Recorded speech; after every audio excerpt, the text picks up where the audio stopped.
Assalamualaikum warahmatullahi wabarakatuh. Alhamdulillahi nahmaduhu wa nasta'inu wa na'udzu billahi min syururi anfusina wa min sayyiati a'malina. May yahdihillahu fala mudhillalah wa may yudhlil fala hadiyalah. Amma ba'du. Pertama-tama puji syukur kehadirat Allah Subhanahu wa taala. Ya, selawat serta salam semoga tetap tersampaikan pada junjungan kita Nabi besar Muhammad sallallahu alaihi wasallam. Pertama saya ucapkan banyak terima kasih ini kepada Masjid Tarqiyah Taqwa dan kemudian juga para jamaah di sini. Mudah-mudahan kita semua seperti nama masjid ini, Tarqiyah, naik tingkat takwaan kita semua di sini ya. Oke, alhamdulillah, dan semoga puasa kita diterima oleh Allah Subhanahu wa taala. Baik, mungkin di kesempatan sekarang ini kalau dibilang ceramah saya nggak biasa ceramah saya itu. Kita santai aja. Saya biasanya share sesuatu yang mungkin terkait dengan topik sekarang yaitu strategi dakwah. Tetapi karena saya lihat di sini audiensnya educated semua, jadi saya akan berikan banyak data nanti ya. Kadang-kadang kalau kita disampaikan bagaimana sih strateginya itu, strategi dakwah itu A, B, C dan seterusnya, itu gampang ngikutin. Tetapi untuk menjalaninya kita butuh why. Kenapa kita harus menjalankan itu?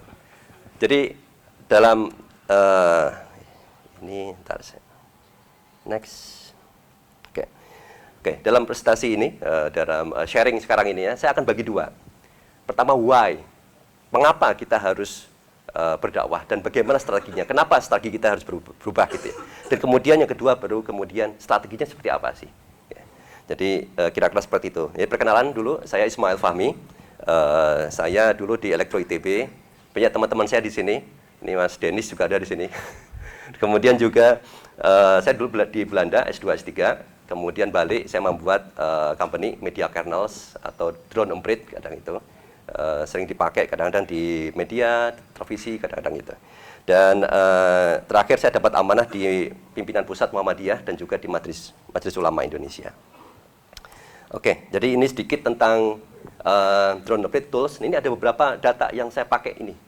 Itu satu tools yang saya kembangkan waktu saya di Belanda. Jadi saya Belanda itu sekitar 5 tahun ngambil master PhD, 5 tahun kuliah di sana, kerja.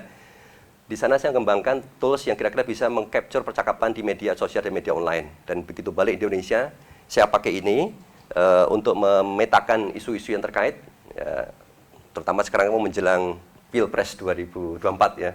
Dan banyak isu-isu yang lain, kayak sekarang ini soal apa misalnya lagi rame.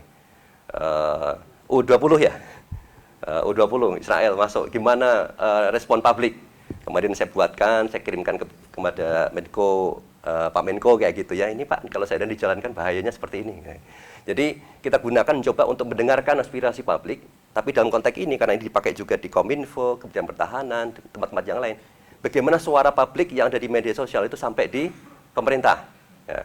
Sehingga apa kebijakan pemerintah itu nanti sesuai paling tidak. Mereka sudah mempertimbangkan suara publik yang ada di media sosial. Nah, di sana ada buzzer dan tidak ya. Tentu kita harus pisahkan ya, mana yang suara publik asli dan mana yang tidak. Oke, jadi ini agenda kita hari ini. Kita akan bagi dua tentang tantangan dakwah itu, why-nya itu. Kemudian kedua adalah strateginya. Kita berangkat dari sini ya. Surat Al-Hujurat ayat 6. Bismillahirrahmanirrahim. Artinya dulu ya. Wahai orang-orang yang beriman, jika seseorang yang fasik datang kepadamu, yaitu orang yang fasik itu yang suka berbuat apa itu kesalahan dan dosa dan nggak peduli gitu ya, nggak peduli benar dan salah deh. Gitu. Kemudian datang kepadamu membawa suatu berita. Nah ini menarik itu, berita masuk di kita lewat apa paling banyak? Pakai HP kan gitu ya. Bukan hanya orang dibisik-bisikin, tapi paling sering adalah pakai HP. Jadi kalau ayat ini konteksnya sekarang adalah jika ada informasi yang masuk lewat HP-mu, ya kan kira gitu. Ya. Apa yang harus kita lakukan? Maka teliti kebenarannya agar kamu tidak mencelakakan suatu kaum karena kebodohanmu atau kecerobohanmu, ya, karena nggak check and recheck langsung kirim saja gitu. Banyak sekali orang kemudian menyesal gara-gara itu ya. Yang akhirnya kamu menyesali perbuatanmu. Ini dasarnya sudah ada zaman dulu itu surat Al-Hujurat. Oke, ini akan menjadi dasar kita bahwa kita harus berhati-hati dan ini menjadi dasar kita tentang dakwah digital. Ya. Oke, sekarang kita lihatnya. Kenapa kita penting untuk berbicara soal dakwah digital? Zaman dulu dakwah Nabi seperti apa gitu? Pada saat awal sembunyi-sembunyi ya. Sekarang sudah terbuka sama sekali. Metodenya anak-anak nyari informasi itu dari mana? Riset itu ya, 58%, ini riset dari salah satu institusi, dari PP Muhammadiyah juga melakukan riset. Anak milenial itu cari berita, belajar agama bukan dari masjid, tapi dari medsos. Nah sekarang coba dicek ini, yang kita punya anak-anak ya. Anak saya itu udah 2, udah kuliah. Saya lihat ya medsosan terus ini. Ya mungkin kita hampir sama lah kira-kira ya kasus yang kita hadapi. Dan mereka dapat informasi dari situ. Dan ini lagi ada tren, ya, tren kecenderungan. Anak-anak itu kemudian melihat, karena di media sosial, mereka tidak hanya mendapatkan informasi tentang Islam saja, tetapi yang anti-Islam, kritikan-kritikan. Wiki tentang, kalau seandainya kamu mau menyerang Islam, pakai ayat A, B, C, dan seterusnya. Gitu. Jadi itu yang masuk di mereka. Sehingga akhirnya apa? Menjadi beragama itu jadi nggak penting seolah-olah gitu. Berbuat baik saja udah cukup. Ini kan hal-hal yang berbeda jangan kita. Jadi ini satu tren. Akhirnya metode dakwah kita harus berubah, metode kita itu. Dan cara komunikasi, cara mencari informasi ini yang menjadi salah satu dasar penting kenapa kita harus berubah dalam metode berdakwah, terutama di era digital ini. Nah, sebetulnya kita sebelum berangkat ke sana ya, dakwah ini apa sih? Ya, dakwah ini kan sebenarnya upaya kita untuk menyebarkan ajaran Islam, menyebarkan syariat Islam, prinsip-prinsip Islam di sana, ya, kepada siapa? Kepada seluruh manusia. Tujuannya apa? Supaya kita bahagia di dunia dan akhirat. Ya, simpel seperti itulah kira-kira. Jadi ini yang menjadi goal kita. Kalau kita mau berdakwah, dakwah langsung, nggak langsung, online atau offline, kira-kira tujuannya seperti itu. Ya. Nah, masalah terkait dengan dunia digital ini ada ini. Informasinya itu luar biasa. Nanti saya akan cerita sedikit tentang ChatGPT gitu ya. Udah saya masukin belum ya? Kalau enggak, saya masukin lagi nanti ya. Ini lagi ramai sekali. Karena beberapa waktu yang lalu, saya di PP Muhammadiyah juga diminta bicara soal artificial intelligence dan tantangan bagi otoritas keagamaan. Maksudnya apa? Sekarang ini, namanya otoritas keagamaan itu orang yang bisa ditanyain ini benar atau tidak, gitu kan ya. Ini boleh atau tidak, atau bagaimana caranya, sesuai agama. Biasanya siapa itu? Ulama, ustadz, organisasi keagamaan, kayak gitu, kementerian, nah itu otoritas keagamaan. Nah sekarang ada AI, ada ChatGPT. Saya kemarin itu tanya, coba tolong dong, apa hukumnya, ya oke, saya ambil contoh karena di Telkomsel, jadi cryptocurrency. Apa hukumnya cryptocurrency? Saya nggak cukup itu. Apa hukumnya cryptocurrency menurut kitab kuning? Nah, itu. Oh, kitab kuningnya banyak, mau yang mana? Oh, coba sebutkan kitab kuningnya apa saja. A, B, C ada, kemudian Bulughul Maram dan lain-lain. Ya udah, menurut Bulughul Maram. Tidak ada menurut itu, tetapi ada yang mirip seperti ini. Jadi kemudian saya coba lagi cek, kalau dari situ coba menurut ustadz yang lain, menurut tokoh yang lain. Jadi saya bisa mengakses informasi tanpa melihat bukunya itu, ke sana kemari si AI langsung membantu saya. Ini kalau informasinya benar, karena kebetulan saya cek lagi, benar nggak dia sudah mengindeks kitab kuning? Ternyata belum gitu. Ngarang dia. Dia ngarang, ternyata ada orang menulis dalam artikel, nah itu dijadiin sebagai nulisnya AI. Jadi mudah-mudahan nanti ya, kalau kitab kuning dan kitab-kitab yang lain sudah diindeks, pengetahuan AI makin tinggi. Nah ini tinggal nunggu waktu. Dan dakwahnya nanti adalah bisa mereka bertanya kepada AI. Informasinya luar biasa. Apa yang harus kita lakukan sekarang ini intinya? Sekarang gimana? Kalau kita tanya ke Pak Ustadz sekarang itu, jawabannya langsung ABC. Tetapi kalau anak-anak itu butuh apa? Metode bertanya. Salah bertanya, salah jawaban. Jadi kayak beda kan? Diajari bertanya gitu. Nah ini sebagai contoh tentang betapa besar ya, perubahan, apalagi tahun ini, tahun sekarang ini tahun AI, Artificial Intelligence. Hampir setiap hari itu ada aplikasi-aplikasi baru ya terkait dengan AI itu, memudahkan hidup kita. Dakwah pun saya kira sudah terdisrupsi suatu saat lagi nanti, tahun ini mungkin ya. Itu informasi berlebihan, luar biasa. Hoax dan misinformasi, wah ini luar biasa. Nanti saya lihatin nanti. Ada kitab tentang misinformasi, teori konspirasi, itu luar biasa. Kemudian, nah ini kompetisi perhatian pada masing-masing ingin dapat perhatian di media sosial. Nah ini kalau kita lihat ya pertumbuhan data. Nah, kita di sini kita suka lihat data. Data itu tumbuhnya secara eksponensial, naik terus. Ya, dan kalau kita lihat ada dua jenis data yang terstruktur dan tidak terstruktur. Ya, kalau di Telkomsel ini datanya terstruktur banyak ya. Data telkom, CDR, IPDR. Saya biasa ngeproses itu soalnya. CDR, IPDR itu kan terstruktur. Ada di dalamnya data yang tak terstruktur jauh lebih banyak, 80%. Yang terstruktur tadi itu hanya 20%. Yang tidak terstruktur sumbernya salah satunya adalah media sosial. Ya. Media sosial, ada nggak kelihatan? Media sosial itu sumber tertinggi, salah satu sumber data luar biasa. Dan itu tak terstruktur. Maksudnya tak terstruktur, nggak ada kolom-kolomnya. Kata benda, kata kerja, kata sifat, kalimat, teks, gambar, video, ya file aja gitu. Sementara kalau data CDR, IPDR itu kan di kolom-kolom sebetulnya kan bisa itu. Jadi kira-kira seperti itu. Dan ini luar biasa. Ini yang menjadi salah satu inputan buat AI. Dan ini yang masuk di anak-anak kita. TikTok kemarin di-ban di Amerika. Ya, keputusannya. Karena apa? Meracunin anak-anak yang di Amerika. Saya sudah pernah bilang itu di Lemhanas ini. Ini harus mikir Indonesia ini. Kenapa? TikTok itu di baliknya ada AI. Dan AI itu bisa menjadi senjata. Jadi kayak weaponizing, jadi mempersenjatai artificial intelligence. Yang diserang bukan apa ya, bukan alat-alat infrastruktur, tapi otaknya ini. Nah kalau anak-anak kita diprogram setiap hari lihat TikTok dan isinya gambar-gambar yang kayak gitu, ya LGBT, terus kemudian soal tampilan yang harus slim, membuat mereka akhirnya apa? Depresi, seks bebas dan lain-lain. Diprogram terus-menerus generasi kita bisa seperti itu bisa. Amerika sudah merasakan itu dan kemudian mereka hearing kemarin dan itu di-ban. Di Indonesia gimana ya? Nah itu sebagai contoh ya itu. Nah ini generasi kita, mayoritas siapa? Generasi milenial.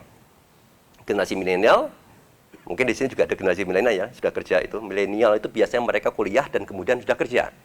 Generasi Z itu yang baru kuliah sekarang ini, kemudian juga masih SMA gitu. Dan kemudian di generasi Alpha. Ini yang mayoritas. Dan kalau kita bicara soal target dakwah, ini yang jadi target terusnya. Anak-anak kita ini.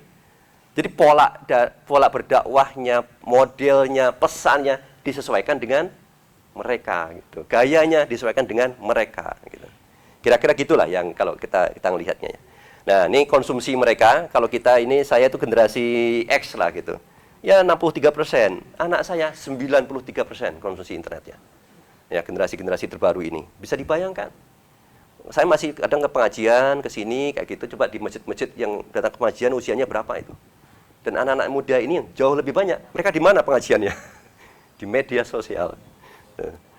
Oke, jadi itu tantangannya. Nah, masalahnya apa? Ini salah satu masalahnya di media sosial. Ada satu film, namanya Social Dilemma. Mungkin sebagian sudah pernah nonton ya. Itu ada di Netflix. Bajakannya juga banyak itu, kayaknya nyebar di mana-mana. Netflix, saya rekomen untuk nonton itu. Buat kesadaran kita ke anak-anak kita nih ya. Jadi di dalamnya itu dijelasin, ini contoh ini dia itu developer Facebook awalnya. Dan dia keluar gara-gara dia tahu AI-nya Facebook itu dipakai untuk mencari keuntungan saja dan mengamplifikasi disinformasi. Karena Facebook itu terbukti beberapa waktu yang lalu diprotes dia. Dia mendapatkan keuntungan yang sangat besar dari disinformasi. Ketika orang nyebarin saling serang 01, 02, oh, rame ya. Sirkulasinya makin tinggi. Dan itu Facebook untung. Apakah Facebook nggak bisa deteksi? Saya yakin mereka bisa deteksi. Tapi kalau kemudian konten itu langsung di take down, kan rugi deh.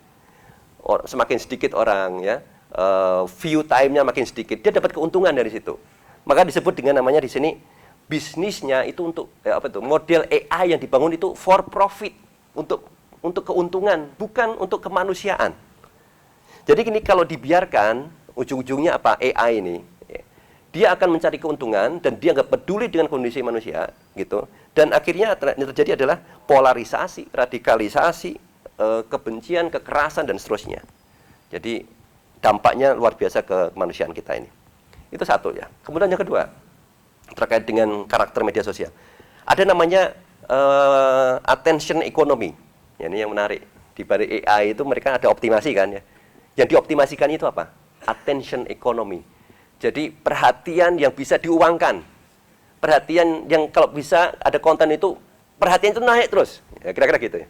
Karena kalau perhatiannya dinaikkan terus, semakin besar dapat perhatian, dia bisa mendapatkan keuntungan yang besar. Buat siapa? Buat konten kreator, sekaligus juga terutama buat platformnya. Dan ada dua itu gampang sekali. Attention economy itu. Satu, sebelah kiri, likes. Orang nge-like saja. Dia nggak ngasih komentar, tapi nge-like. Begitu di-like, orang lain lihat, dan ini teramplifikasi. Kan perhatian tuh. Yang satu lagi adalah discussion. saling komen, saling serang. Jadi akibatnya orang saling perang. Buzzer itu mereka saling kelahi itu di sisi yang sebelah kanan. Dia nggak suka hal-hal yang dia, kalau saya suka hidroponik ya gitu misalnya. Ya, saya kasih hidroponik, buzzer nggak suka itu. Tapi sesuatu yang kira-kira, wah tuh si kelompok sana begini, si tokoh ini, ya, itu serang sekali. Terjadilah perdebatan. Dua hal tadi yang paling disukai dan paling menimbulkan kontroversi, itu menimbulkan attention yang tinggi dan itu bisa dikonvert dari uang, fulus. Maka disebut dengan mobokrasi. Proses penentuan kebijakan atau apalagi itu berdasarkan mob, orang rame-rame dan attention ekonomi. Inilah yang mendrive media sosial kita. Ukurannya ini contohnya, Amerika tahun 2004 itu dievaluasi mereka. 2004 kan medsos kan belum terlalu ya. Jadi perbedaan antara dua kubu, Demokrat, Republikan, belum terlalu tinggi. Disparitas. Misalnya maksudnya gini, kira-kira kalau tahun 2004 mereka disuruh vaksin COVID, ya sama-sama setuju lah itu buat kesehatan. Tapi kalau sekarang 2017, perbedaannya makin tinggi. Untuk hal yang mendasar saja, soal vaksin COVID aja kemarin. Nah ini kan dasar dari pemerintah, dari presiden, bukan pilihan saya nggak mau dong. Jadi hal seperti itu dibangun, kebencian, ketidaksukaan, dan seterusnya. Sehingga hal-hal yang bermanfaat pun akhirnya bisa tidak sepakat kita itu. Nah itu dampak dari salah satunya media sosial tadi. Nah ini saya yang gambarnya kecil, nanti kalau tertarik ini ada nih. Ini adalah ini yang sampai banyak sekali di masyarakat kita. Di keluarga kita, di bapak ibu kita barangkali itu, di organisasi kita, di alumni haji, umroh gitu. Tadi saya ceritain ya. Ya ada gambar itu sebetulnya. Ini saya bilang kamus lengkap teori konspirasi. Itu gambar kotak gede itu. Isinya itu teks-teks topik-topik konspirasi saja. Saya sebutin contohnya. COVID 5G misalnya itu. Nah, udah tahu ya, di Telkomsel pasti tahu. Kita baru pasang 5G. Pada saat COVID kita belum pasang, UK sudah pasang. Tapi teknologi itu kan datangnya dari mana? China, Taiwan. Jadi mereka berpikir, lah ini pasti dipasang 5G ini untuk menyebarkan COVID. Bener ya? Dan mereka tuh percaya. Mereka percaya sampai apa itu dibakar kan? Ada 30-an BTS itu dibakar.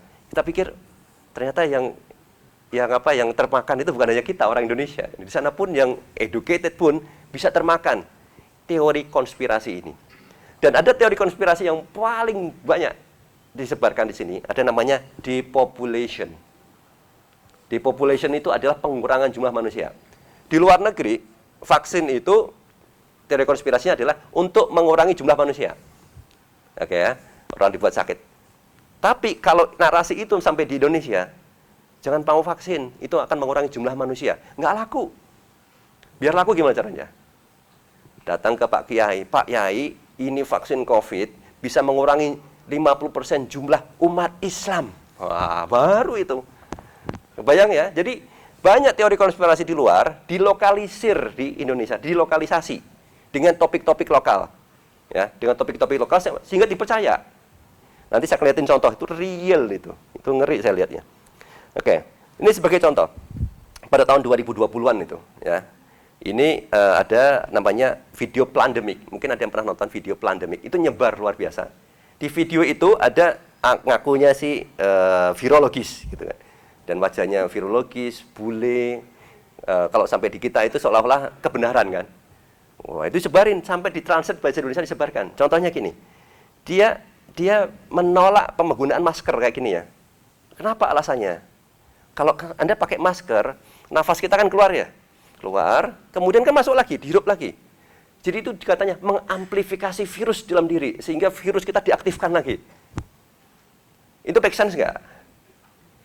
Make sense mas buat orang nggak paham. Oh dipikir-pikir, oh ya betul ya, sesuatu dari keluar dari hidung kita, kemudian masuk ke virus, kita masuk ke masker, tapi nggak mau keluar, dihirup lagi. Jadi kita makin sakit. Jadi sengaja masker itu supaya kita apa? Depopulasi, jadi kayak gitu. Terus kemudian satu lagi, ini ada, dibilang, kenapa kalau kita di lockdown nggak boleh keluar? Padahal kan di laut itu kan ada mineral-mineral. Kalau kita kungkum di sana, kungkum istilah Jawa, berenang gitu ya, itu materialnya di sana itu bisa membunuh virus kita. Make sense nggak? Ini kita nggak bicara benar salah ya, make sense atau enggak mas? Masuk akal loh mas? Garam, misalnya virus kasih garam buat orang yang nggak ngerti, itu langsung paham ya, langsung ngerti. Bukan langsung ngerti, langsung percaya. Jadi Teori konspirasi itu gampang sekali. Yang penting make sense buat orang, sebagian orang. Make sense itu bukan berarti benar. Masuk akal. Yang namanya masuk akal tergantung ukuran akalnya kan. Inilah yang disebut dengan gampang sekali bikin. Ada istilah, saya kasih tekniknya ini. Siapa tahu Bapak Ibu ada pengen bikin teori konspirasi ya. Maksudnya segini, kalau kita bisa menolak teori konspirasi, kalau kita tahu cara membuatnya. Ada konteks, namanya istilahnya konteks collapse. Jadi kalau Bapak Ibu mau bikin teori konspirasi, ambil beberapa topik. Misalnya 5G, depopulation, kemudian virus atau apa segala macam itu. Depopulation, ambil satu potongan video A, kemudian ambil lagi potongan video B, dan seterusnya. Yang kira-kira disambungin. Anda bikin satu video, bikin narasi, ngarang-ngarang aja. Kasih satu judul, umat Islam akan dibunuh. Gitu. Karena gara-gara apa? Vaksin. Itu gampang sekali. Itu namanya konteksnya beda-beda kan? Tapi dikolapskan, disambung-sambungin. Namanya gotak-gatik matuk kalau bahasa Jawa itu. Ya, gitu. Bahasa Jawanya gotak-gatik matuk. Tapi kalau bahasa Inggrisnya itu konteks collapse. Itu sebuah metode pembuatan teori konspirasi yang gampang sekali. Secara psikologis, kenapa orang mau pakai itu?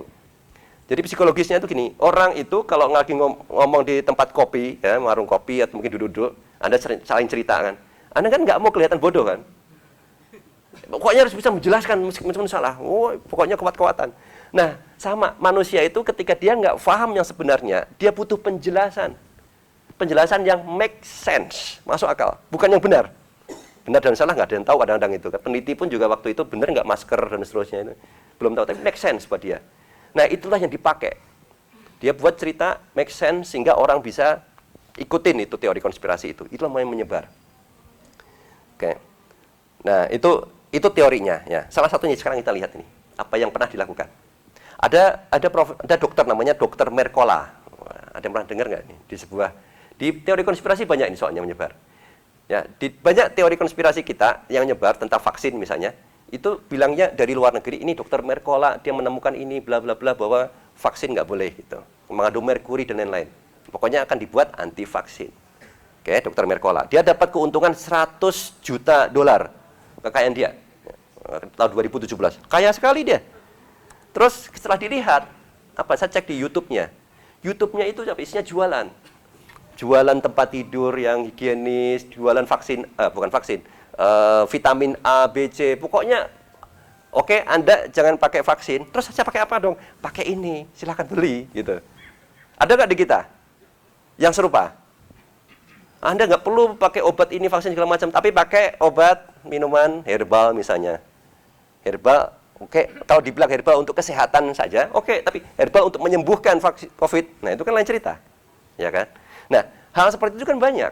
Di luar seperti itu, di kita juga ada model seperti itu. Ujungnya apa? Ekonomi. Ya. Nah ini ada cerita, itu tahun 2017 nih, pada saat sebelum Pilkada DKI.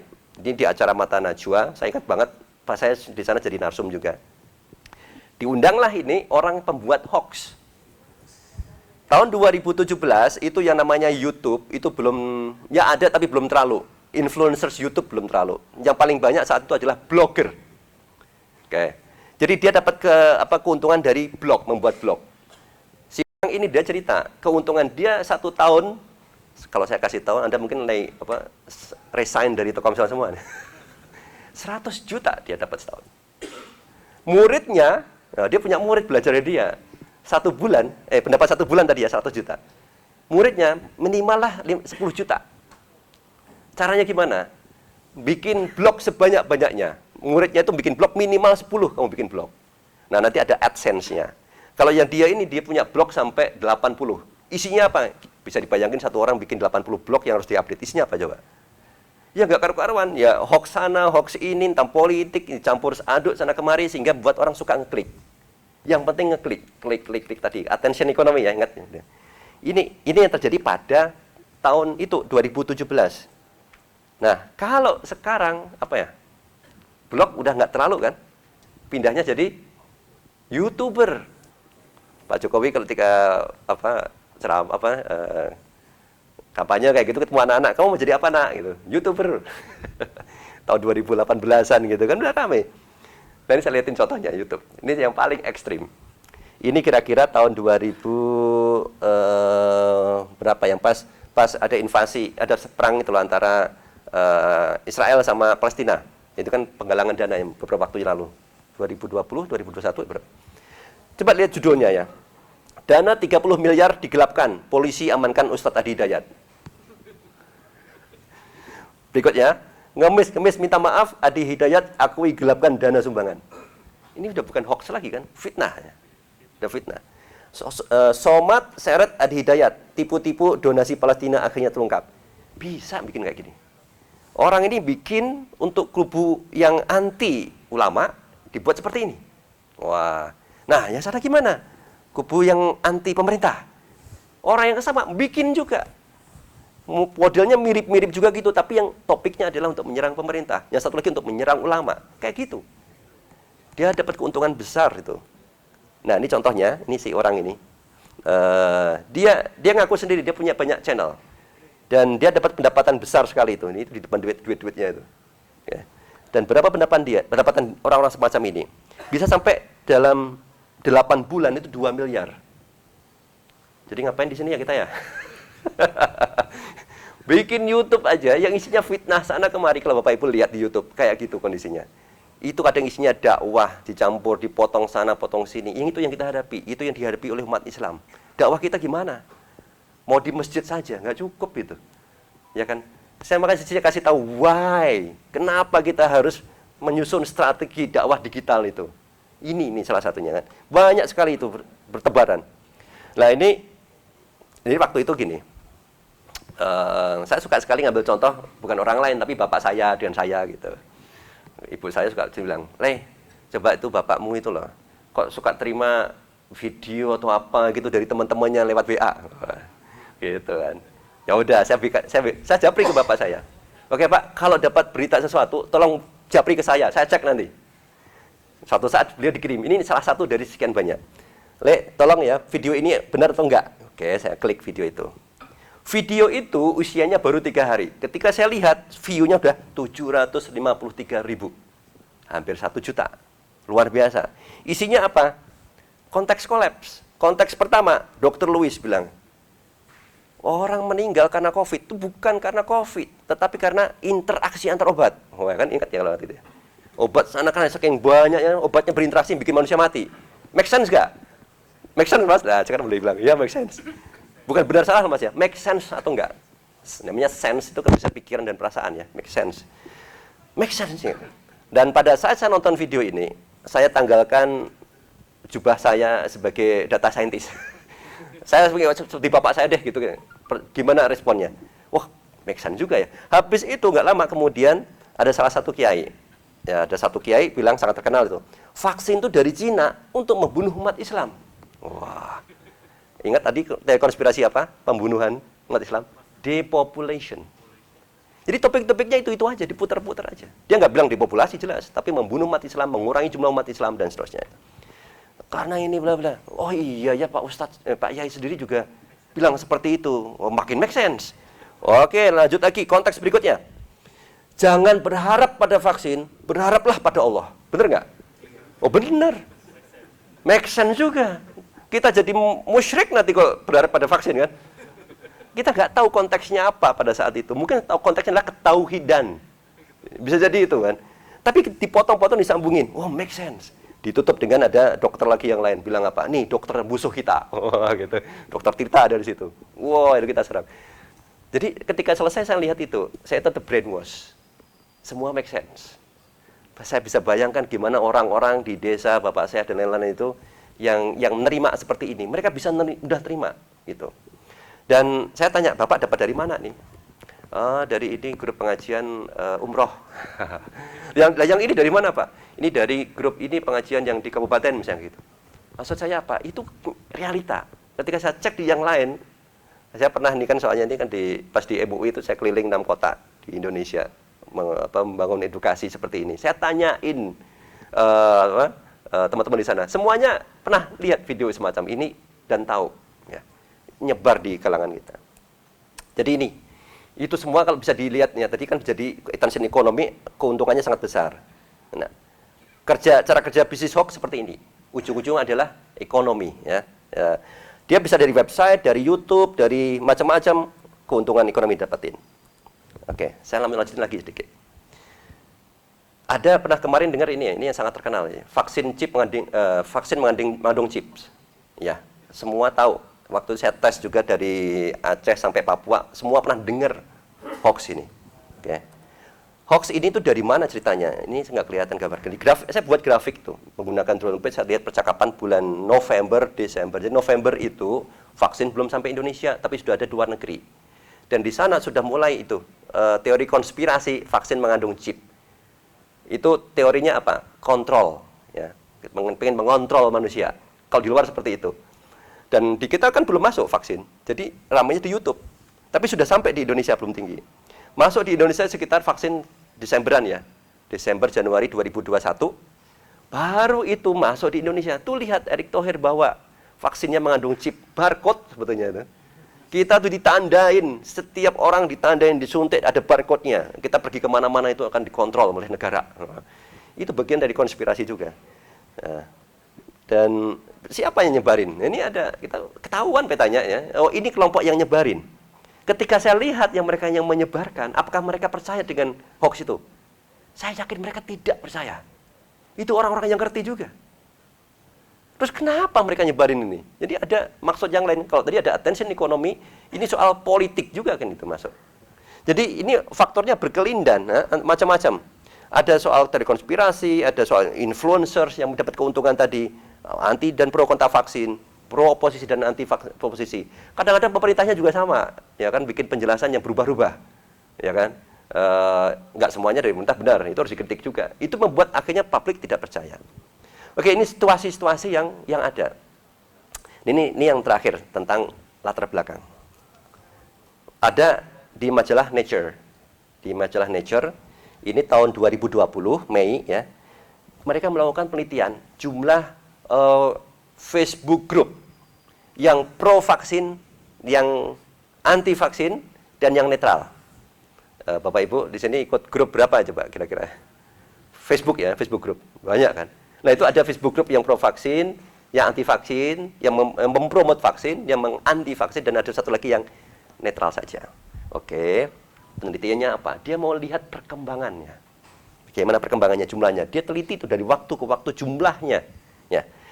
Yang warna, kelihatan nggak ya di slide? Yang benar kelihatan ya. Yang warna biru itu pro vaksin. Ya, di atas warna biru pro vaksin. Jadi ini makanya saya harus pakai slide, nggak kelihatan kalau nggak. Pro vaksin itu yang di atas, dia jumlahnya ya lumayan ya. Yang anti vaksin warnanya merah ini bawah. Yang warna hijau itu undecided. Sekarang pertanyaan saya, mana dari dua virus, ya, virus biru dan merah ini, yang paling aktif mendekati yang hijau? Biru atau merah? Merah. Jadi siapa yang paling aktif mendekati orang menyebarkan gagasannya? Pro vaksin atau anti vaksin? Anti vaksin. Ini upaya mereka. Yang merah itu nyebar, pokoknya dia aktif sekali. Ya, anti vaksin. Kemudian yang biru defensif. Dia kadang-kadang capek juga ngurusi orang yang anti vaksin itu kan. Akhirnya udah stop aja gitu. Nggak terlalu aktif gitu. Kalah aktifnya. Dan ini grafiknya yang menyedihkan. Atau mungkin saya nggak tahu menyedihkan atau gimana ya. Ini grafik ya.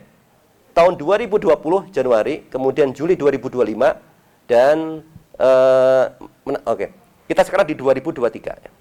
Saat ini jumlah yang biru itu masih di atas, artinya jumlah mereka yang pro vaksin masih tinggi. Yang merah, yang anti vaksin masih di bawah, tapi grafiknya lebih tinggi naiknya. Dan kita akan ketemu mereka, ties ya, sama jumlahnya, itu kira-kira tahun 2032 lah. 2032. Setelah 2032, 33, jumlah yang anti-vaks melebihi yang pro-vaksin. Kira-kira gambaran seperti itu. Mau gimana kita sekarang, Pak? Nantinya. Ini adalah penelitian. Ya, dari datanya, dan itu real di media sosial. Kecenderungannya seperti itu. Dan kita mungkin lihat makin banyak orang yang nggak percaya, misalnya itu. Ya. Salah satunya juga mungkin sebagian juga pemerintah kadang-kadang ya. Kadang nggak konsisten. Ya, kita harus kritik, mereka juga harus konsisten dalam menyebarkan informasi. Oke. Wah, ini tadi saya kelupaan, harusnya AI dan otoritas keagamaan, tapi saya sebutin nanti. Nah, sekarang gimana itu strategi kita? Jadi terkait dengan AI ini, terkait dengan AI, yang saya tes tadi itu, begitu mudah. Oke, yang tadi kan sudah selesai ya, tentang masalah teori konspirasi dan lain-lain itu sebagai salah satu tantangan. Tantangan yang terbaru sekarang itu artificial intelligence. Ini anak-anak kalau sudah terbiasa di media sosial, suatu saat lagi mereka pakai ChatGPT dan lain-lain. Dan bukan hanya itu, banyak sekali aplikasi yang semua connect ke AI. Belajar agama, apa segala macam nanti akan ke AI. Ini mau gimana nanti? Mereka bisa dapat informasi yang salah. Tugas kita gimana caranya? Gitu. Jadi artificial intelligence itu kan dia bisa bias berdasarkan data yang masuk. Maka kita harus bisa membantu gimana AI dapat data yang benar. Ya, lembaga-lembaga keagamaan selalu bilang ke MUI, ke Muhammadiyah, ke NU, tolong kitab-kitab Anda itu kirim ke OpenAI. Digitalin, kirim ke sana, minta diindeks. Biar mereka tuh pinter. Karena banyak knowledge lokal kita itu nggak dipengerti sama AI. Sehingga kalau kita tanya sesuatu jawabannya adalah bias luar negeri, ya. Nah, ini salah satu tantangan. Dakwah kita bukan hanya dakwah preaching, dakwah AI, dakwah data jadinya kan. Harus memprovide data yang benar supaya dipelajari sama AI. Gitu. Apakah kita bisa nyetop suatu saat orang jangan pakai AI, harus ke kiai aja? Tidak bisa. Sama seperti sekarang ini. Jangan belajar dari media sosial aja. Tapi ke masjid juga. Masjid ngantuk, nggak asik ya gitu kan. Di media sosial aku bisa belajar macam-macam segala macam. Kita nggak bisa stop. AI juga sama. Kita nggak bisa stop suatu saat orang belajar dari AI. Sehingga apa harus kita lakukan? Kita harus dakwah. Strategi dakwahnya adalah dakwah dengan data, bikin cerdas itu AI. Gitu. Nah ini peluang dakwah kita. Jadi kita harus menggunakan media sosial dipakai. Alhamdulillah ini banyak kiai, ustadz sudah pada pakai, tapi masih kalah cepat gitu ya. Masih kalah sama mereka yang tadi menyebarkan disinformasi. Ini harusnya banyak sekali, makin banyak. Konten-konten kalau dari masjid ini dibuat lebih kreatif lagi, ditaruh di YouTube barangkali, ya. Terus kemudian, nah ini ada data. Media apa yang paling banyak dipakai oleh anak muda untuk belajar agama? Ya, ini secara umum ada orang dewasa dan anak muda. Orang dewasa mayoritas dari televisi dan radio masih itu. Orang-orang tua itu televisi kan. Ya saya ingat sih ketika saya pulang kampung ke rumah bapak saya, TV itu nyala 24 jam ya. Di dapur ini nyala terus, tinggal kalau udah mau terawih, mau buka puasa, style aja terus. Belajar dari situ. Anak-anak muda dari mana?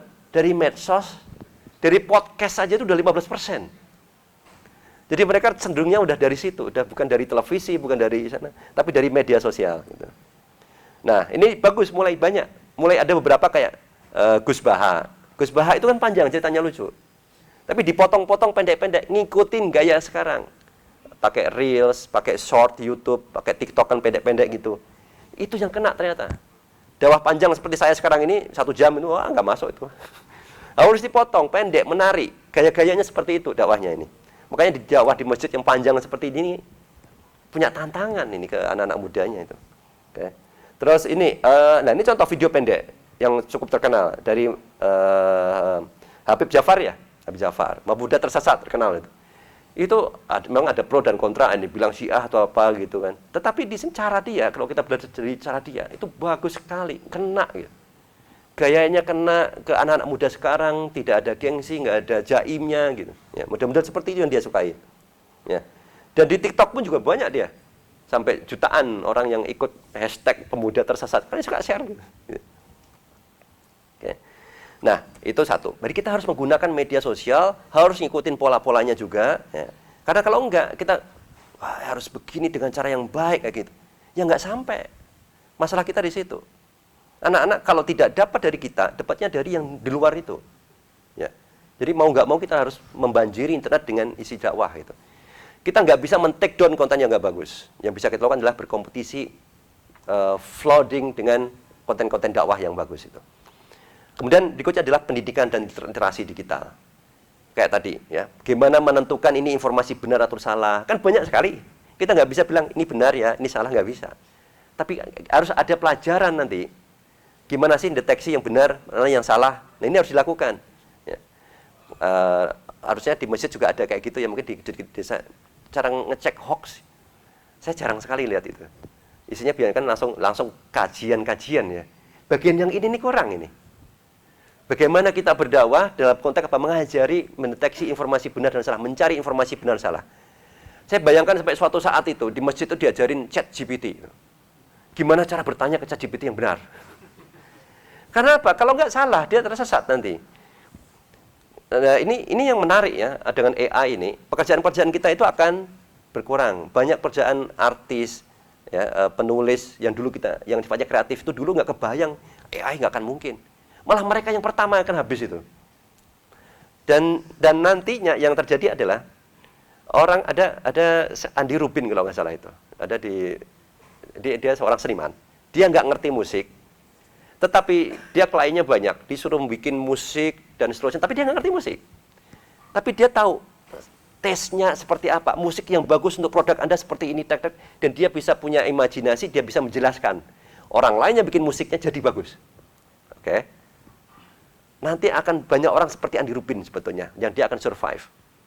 Anda nggak ngerti banyak tentang teknologi, tetapi Anda ngerti tentang bagaimana berimajinasi, ya, gimana bertanya, gimana memberikan informasi yang benar, dan gimana menuliskan ke dalam kayak ChatGPT itu, ke artificial intelligence, memberikan perintah artificial intelligence. AI nanti yang bekerja. AI bekerja berdasarkan perintah kita kan. Dan siapa punya imajinasi dan bisa memerintah, dia yang akan outstanding nantinya.